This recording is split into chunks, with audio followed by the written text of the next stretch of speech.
Growing up, we all read kid books. These books are meant to teach us how to read, and a lot of the times, these books give us really good life lessons. But sometimes, these books can have a disturbing backstory, such as a depiction of slavery, a Dr. Seuss book being cursed, and a kid's book about satanic ritual. So today, we will be talking about kid books with disturbing backstories.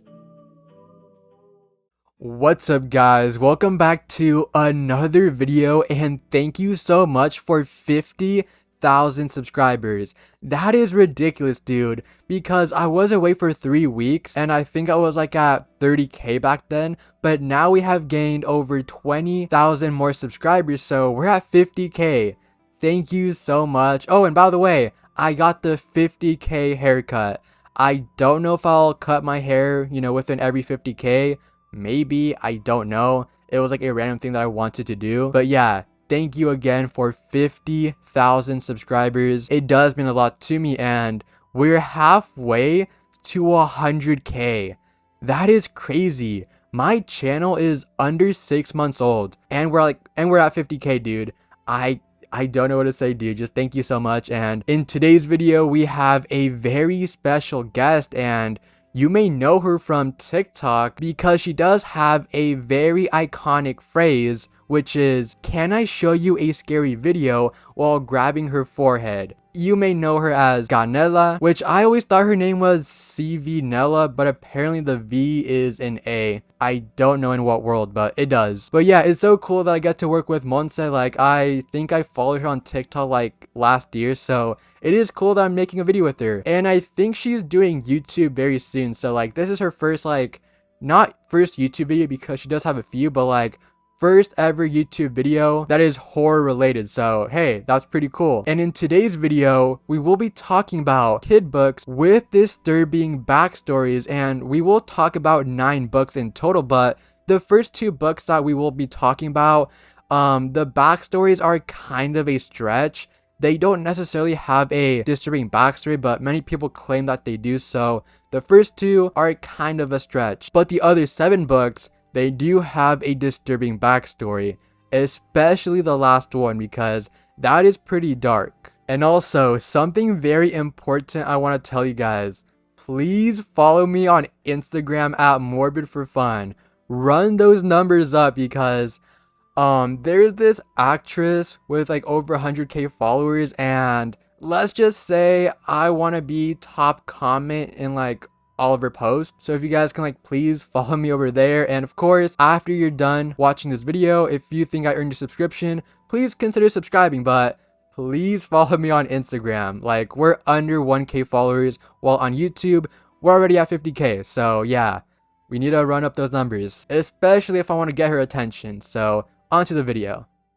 The Giving Tree. So on TikTok, a guy made a video talking about why this book is bad, and to be honest, he does have a few points on why the backstory is pretty disturbing, but it's still a stretch. In the book of The Giving Tree, it's about a tree giving the kid all the things that he wants. At first, the kid just wants to play, but when he gets older, he comes back to the tree for things in return, such as wanting money, so the tree gives the boy all the tree's apples so he can sell them, since money makes you happy, and the boy doesn't even say thank you. Then when he's an adult, he comes back to the tree and asks for a house, so the tree gives the man all the branches so he can have a house, and once again, he doesn't say thank you. And finally, when he's an old man, he comes back to the tree and asks the tree for a boat, so the tree allows him to cut down the whole tree so the old man could be happy, and for the last time, he doesn't say thank you. The book is apparently a cautionary tale, which means it's a book that warns the listener of a danger. And the book also teaches you about self-sacrifice, unconditional love, and mother-child relationships, since the boy represents the child figure and the tree represents a parental figure. Since so many mothers out there, they do sacrifice everything for their child so they can be happy. Those should be pretty good lessons to teach, but people hate this book. And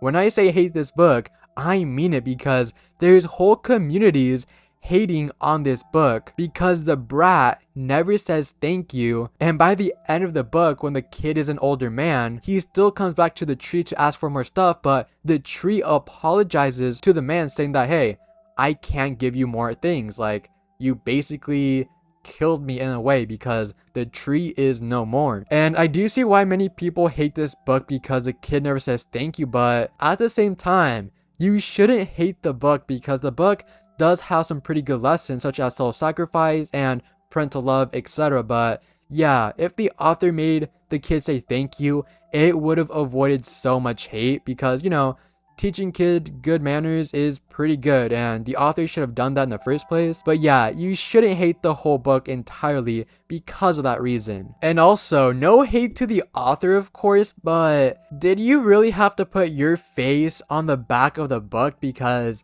that kind of scared me as a kid, and I'm pretty sure in The Diary of the Wimpy Kid, in one of those books, they actually made fun of the fact that the author put his face on the back of the book because it was kind of disturbing. No hate to him, of course. Oh, and one more thing. A library in Colorado actually banned the book because it teaches you about gender roles.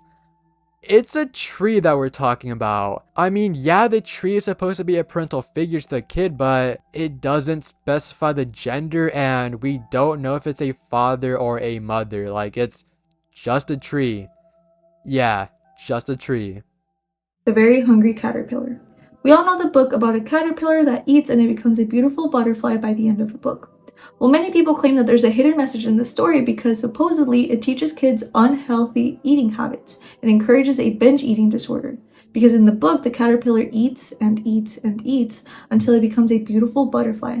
So therefore, if a kid eats a lot, they can be beautiful too. Of course, there's nothing wrong with that, but apparently it does encourage eating disorders with no consequences in unhealthy eating. But personally, I don't believe that. I think it is a huge stretch. I'm not trying to sound corny, but literally eat whatever you want. You're gonna be beautiful regardless. But there is one more thing to this book. Apparently the caterpillar is a capitalist because it only takes one bite of each food item and it just wastes the food so no one else can have the food. No, the caterpillar only takes one bite so the artist can draw more colors into the book. After all, the whole book is basically painted white. It lacks a lot of color, and there's basically no sky, no ground, no nothing. It's just white background. The only colors in the book are the caterpillar and the branch. So in order to add more colors to the book, they had the caterpillar take one bite out of each food item so they can have more art in the book to make it more colorful. Because kids are attracted to color, and that's what makes them pick up the book to look at the pictures. So yeah, it's a huge stretch, and I don't believe it, but people like to dig deep. So that's the end of the 2 kid books with slightly disturbing backstories. Like, for me, they don't have a disturbing backstory. Many people just hate on the book for the wrong reasons. Personally, that's what I believe. But if you happen to believe that those 2 kid books have a disturbing backstory, please comment down why, because I really want to know your thoughts. But yeah, the other 7 books that we will be talking about does have a pretty dark backstory. Roald Dahl's books. Roald Dahl is a legend since many of his books he wrote are pretty legendary, since he wrote about Matilda, the BFG, and even Charlie in the Chocolate Factory. In all of his books, he talks about his life experiences, which is not an uncommon thing to do since many authors do that. But in the BFG, the Big Friendly Giant will sometimes make up random and strange words. That is glummy.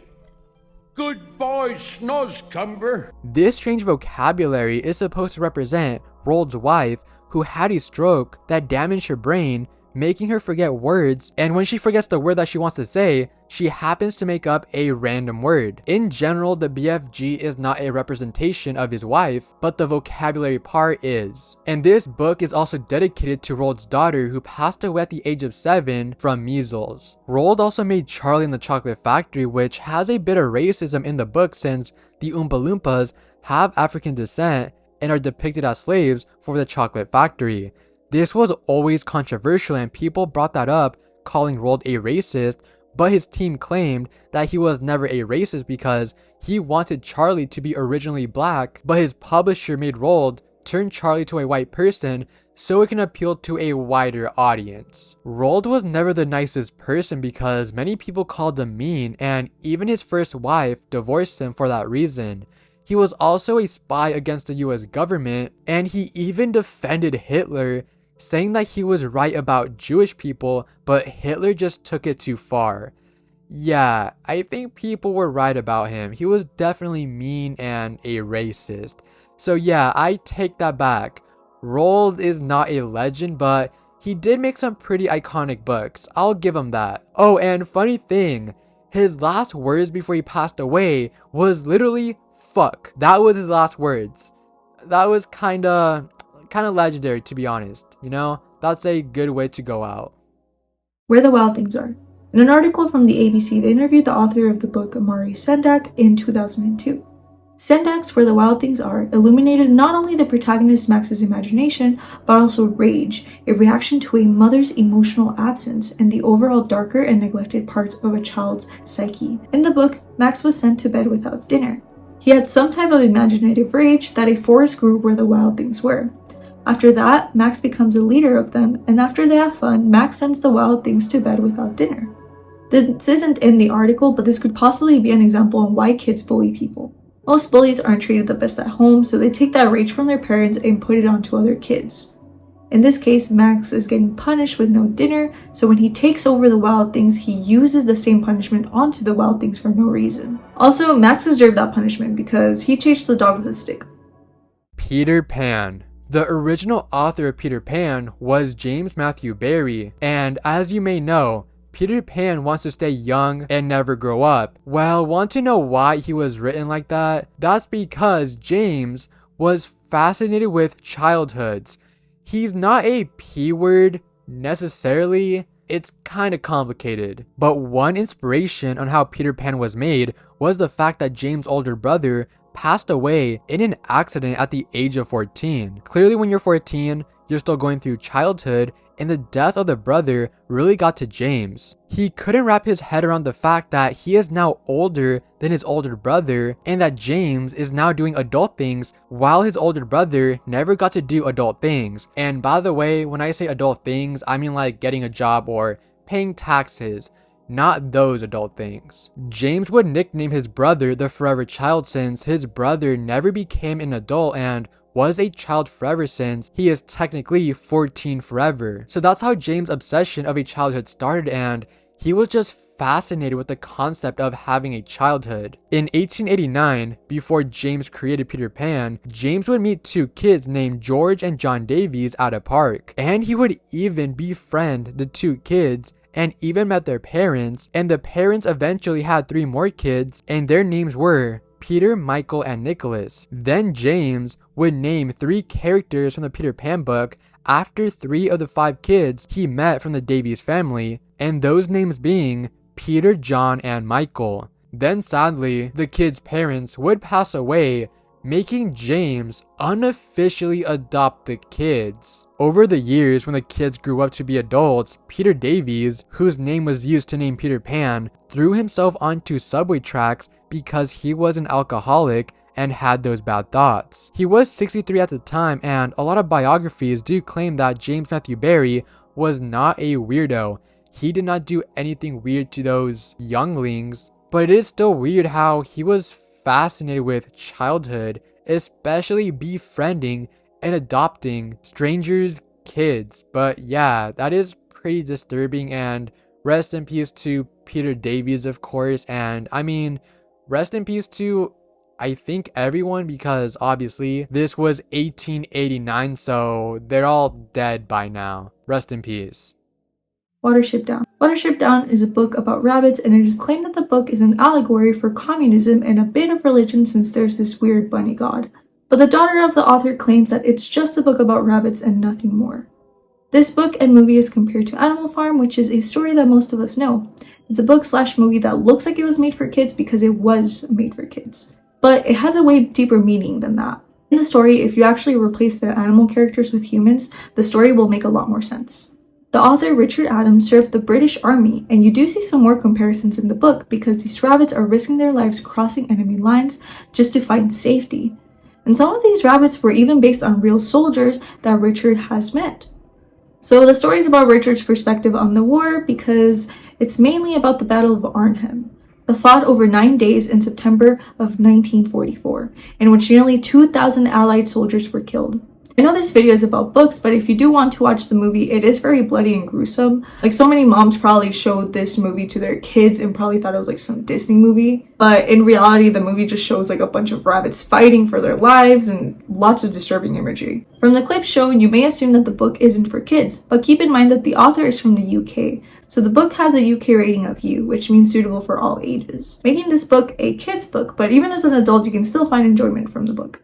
Hansel and Gretel. This is a very old fairy tale that came out in 1812, but the story originated in the Baltic region around 1315 CE. There was a huge famine in Europe because a volcano affected the climate change, causing shortage of crops since they can't grow anymore. This was a global issue, but it affected Europe even more because before the famine, their food source was already scarce. This affected 30 million people and 25% of them died from starvation.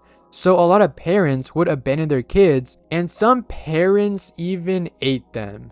Many scholars claim that this was a true inspiration of Hansel and Gretel, since in the fairy tale, the parents of the two kids abandoned them twice because they failed abandoning them the first time. While the parents ditch their kids, Hansel and Gretel tries to find them again, but they find a house made out of candy owned by a witch, and the witch's goal in the book is to eat them. The Cursed Dr. Seuss book. There's actually a book written by Dr. Seuss that is haunted, and it actually has a pretty terrifying name. It's called The Foot Book. It's not really disturbing, I just wanted to be anticlimactic. Not all copies of the book are cursed, but instead it's one particular copy, and the backstory to why it's haunted is pretty disturbing. And that's why it's in this video. The actual book is about feet and the different types of feet, which is innocent since it's a goofy book. And this book was actually the first book he wrote after his wife passed away, so he would work on this book to distract himself from his sadness. Spiritually, it is claimed that when you're sad, you will have negative energy around you, causing you to be haunted by spirits, because bad spirits are attracted to sad, depressed people, since they're weaker and are more immune to having their bodies taken over. One family who owned a copy felt as if they were being watched and heard kid-like whispers while reading the foot book. The family wasn't the original owner since it was owned by another person, and allegedly the previous homeowners had a murder case in their home. And if you look closer in the book, you'll see some Kool-Aid stains. This book is now at the West Virginia National Museum of the Paranormal, locked away in a glass case. Don't make me go back, mommy. Bruh, this book is so nutty, and I don't even know how much I can talk about this book because this book is a no-no for YouTube. And yes, this is a kid's book made for kids. So if there's like a lot of censorship in this part of the video, I'm sorry because I have to like avoid saying many words. But this book is about satanic ritual A-word to younglings. And yes, this is indeed a kid's book. Before I get into it, I do want to mention that the publishing company who published this book, Multnomah Press, is a Christian company that makes books for kids about struggles in life, such as adoption or how to deal with an alcoholic parent. These lessons are pretty good because if you happen to go through adoption at a young age, it might be hard to fit in, so you'll just get their adoption book, read it, and like you'll learn how to fit in. These books were made in order to help younglings on going through a tough time. But having a book about satanic ritual A-word? What? I mean, how common is that even? Like, yeah, sure, it is a possibility, of course, but like, that compared to like adoption is like way more common. So what's the point on making a book about, you know, younglings going through satanic ritual A-word? It doesn't make sense to me. This book does have some disturbing imagery because it's about a daycare and the workers of the daycare happen to be Satanists and the younglings happen to be harm, such as a girl not wanting to drink the quote-unquote magic juice, one kid getting married, and another kid getting the magic surgery because they put a monster in him making him sleep forever. Then there's 2 more pages with really disturbing imagery because one page says this: I don't want the medicine on my bottom, and I don't want any more pictures of me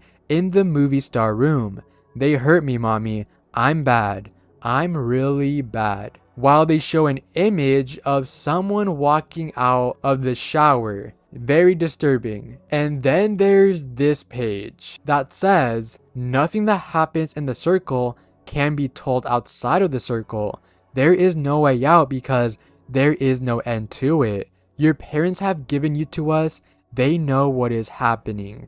And yeah, just by the image, it's disturbing. And yes, this is a book for younglings. And like I said earlier, the book company makes a lot of books about serious topics, helping out younglings going through a tough time. But did this really happen?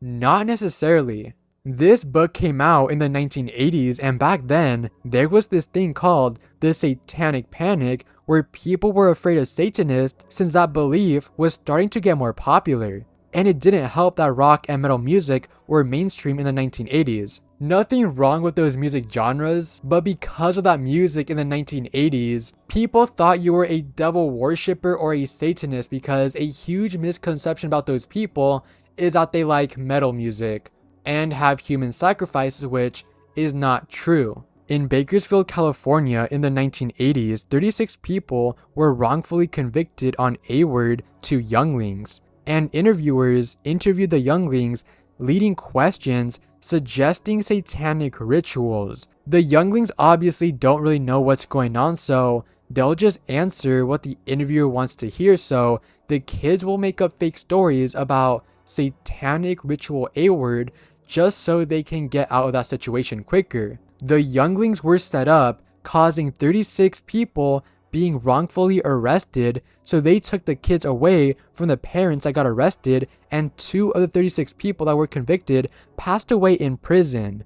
The Satanic Panic ruined lives, and this is even compared to the Salem witch trials, which back then, you can call a stranger a witch and they will be put down, while in the Satanic Panic, you can call somebody a Satanist and say that they had a human sacrifice or a lie, something like that, and they will be put into jail. But over time, the remaining 34 people that got arrested was overturned because a lot of the kids' stories aren't adding up, and some of them even admitted to making fake stories since they just agreed to everything what the interviewer was saying. So yeah, it was kind of a setup. There has been some good out of this because this changed the way on how interviewers and interrogators can approach younglings with questions, because if you ask a youngling, hey, did this person did this to you?